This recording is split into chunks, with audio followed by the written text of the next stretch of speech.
Everyone, আজ আবারও একটা নতুন রেসিপি শেয়ার করতে চলে এলাম।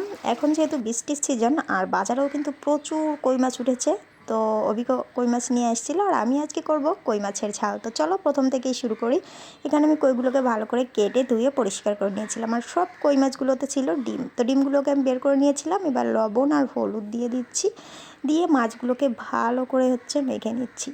এই যে সুন্দর করে মেখে নিতে হবে। আর কই মাছগুলোকে কিন্তু অবশ্যই গরম জল দিয়ে পরিষ্কার করতে হবে, তো আমি গরম জল দিয়ে পরিষ্কার করেছিলাম। আর এখানে আমি পেঁয়াজ, রসুন, আদা আর দুটো কাজু বাদাম দিয়ে ব্লেন্ড করে নিয়েছিলাম। এবার আমি এই যে প্যান বসিয়ে দিয়েছি, প্যানে দিয়ে দিচ্ছি সরিষার তেল। রান্নাটা কিন্তু পুরো সরিষার তেলেই করতে হবে, কারণ কই ঝাল সবসময় সরিষার তেলেই মানানসই। এবার আমি এখানে ফোড়ন হিসেবে দিয়ে দিয়েছি জিরে আর দিয়ে দিয়েছি তেজপাতা।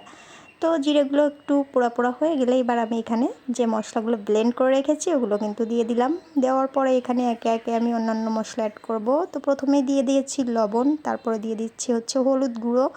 এরপর এখানে অ্যাড করব 1 চামচের মতো জিরে গুঁড়ো আর দিয়ে দিচ্ছি 1 চামচের মতো মরিচ গুঁড়ো। যেহেতু কই ঝাল সেহেতু আমি একটু ঝালটা বেশিই দিয়েছি, আপনারা এখানে কম বেশি করে দিতেই পারেন। তো এবার এই যে ভালো করে মিক্সড করে নিচ্ছি। মশলাগুলো যখন একটু ভাজি ভাজি হয়ে যাবে তখন আমি এখানে কিন্তু মাছগুলোকে আর মাছের ডিমগুলোকে অ্যাড করে দিব।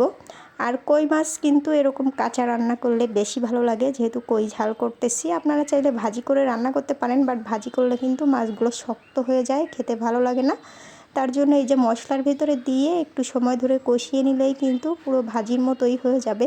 তো আমি কিছুক্ষণ ধরে এই যে উল্টে পাল্টে সব মাছগুলোকে মশলার সঙ্গে ভালো করে মিশিয়ে নিচ্ছিলাম।